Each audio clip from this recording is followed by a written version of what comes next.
Thanks so much, Kaylee. I really appreciate it. And thanks so much for the organization for this. I know we're not, unfortunately, able to make it into a pub in this scenario, but ideally, hopefully, sometime in the near future, we'll be able to have Pint of Science in a real life pub. And I won't look like a bad cardboard cutout in front of a very fake pub behind me. So I'm going to start and share my screen. And the topic of what I'm going to speak about this evening is design by nature and how we can take naturally occurring processes and structures and apply them not only to designs and the type of industry that I do, but in terms of any industry out there. There is, I suppose, an idea or a thought that in the current world we live in, we're quite detached from nature and that technology and nature have to be mutually exclusive, but that doesn't necessarily have to be the case. As a designer, I obviously work a lot with technology, but I'm heavily inspired by the natural world. And I'd like to start off just with a quick anecdote. This is a photograph of our dog. Her name is Fly. She actually has heterochromia, which is a fancy way of saying she's got two different colored eyes. It's not what the talk is about. I just thought it was an interesting fact. She's got a really lovely blue eye on the left and a really nice warm brown eye on the right. And Fly, being a country dog, spends a lot of her time up and down the fields, going through ditches and briars and anything she can get stuck in. And one thing that gets stuck in her quite commonly is something called burrs. You'll have to excuse the really, really awful graphic design on this one. They look more like a virus than a burr. But what a burr is a natural structure. It comes from plants usually. And they're really, really well designed where they've got these tiny little hooks dotted around them. So these small hooks are really, really beneficial for the plant because they stick in things like fly and you and I and our clothes and everything else, and they disperse, which is a really, really interesting structure. So interesting that in 1941, a guy by the name of George de Mestral took this as inspiration and created a very common household material that we now know as Velcro. So Velcro is created in the same way that I just began to talk with, when he kept noticing burrs getting stuck in his dog. He kept pulling them out, but he had difficulty in pulling them out. And being an engineer and an entrepreneur, he then took this structure and applied it to a material and something that from your first pair of shoes to probably your last pair of shoes, you'll have a really, really intelligent design. Another area of, and these naturally inspired designs are often called biomimicry. So another area of biomimicry would be the bullet train in Japan. Some of you may have already heard about this. It's a really, really interesting study on design where the bullet train in its initial design had a very flat front face, which is similar to trains that we'd see, maybe here in Ireland. But the difficulty was that when the bullet train went through a tunnel, there'd be a really large air buildup, and then this compressed air would create a sound wave. And the sound wave would create a big, massive boom.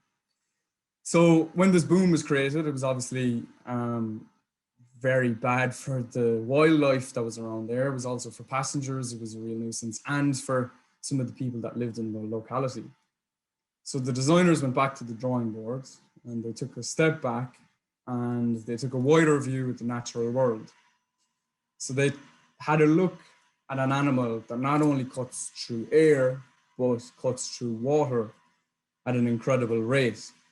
And the kingfisher's beak is a really, really, really intelligent design where it's triangular in shape with rounded corners. And if you were to look at it from the front, it's kind of like a diamond squashed in a couple of different directions.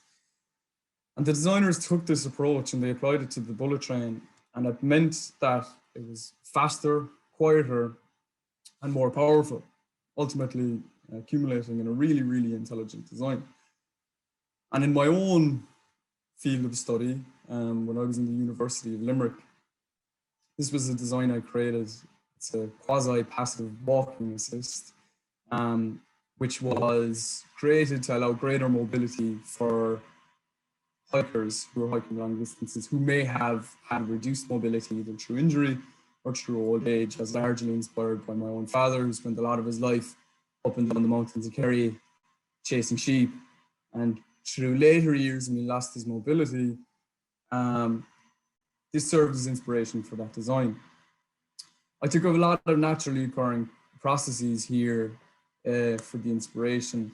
Some of it down at the base, which attaches to the boot. I'm not sure if you'll be able to see it in this presentation, but I took the approach of the shape of the cheetah. But perhaps more interestingly and more importantly is the artificial muscle that I developed during this process. So artificial muscle works just like a real muscle does, in the sense that it expands and contracts. And when building these, I looked at naturally occurring actuators. And when looking around the natural world and trying to see what I could use as the basis for this artificial muscle, I actually didn't have to look much further than something that was in my own house. So I don't know if people will be able to see that now because of the Zoom thing, but this is a Venus flytrap. I'm sure a lot of you are already aware of it. They're a really, really, really cool plant. I really love them. I always have, because they're carnivorous. And if a fly lands in it, it'll slowly close and eat the fly. And this is a really, really interesting actuator. And I took this process and I applied it to some of the artificial muscle that I created. This was when I started to get a large amount of interest into biomimicry, because biomimicry and naturally occurring designs aren't just for the visual elements that you see, like the kingfisher bird, things like that. They're for a whole host of things. And I suppose one point that I want to get across is that people, no matter what discipline you're working in, so people could be asking, yeah, but what about me? You know, I don't work in design, or I don't work in creating anything visual. How can I use naturally occurring processes in my own work? But there is a lot of examples of these. It doesn't have to be, as I say, something visual. Take, for example, if you were creating artificial intelligence, you were working with machine learning, you could use fungus, you know, a subterranean neural network of this kind of taking inspiration from 500 million year old nutrient-rich superhighway to build your algorithm or build your AI systems.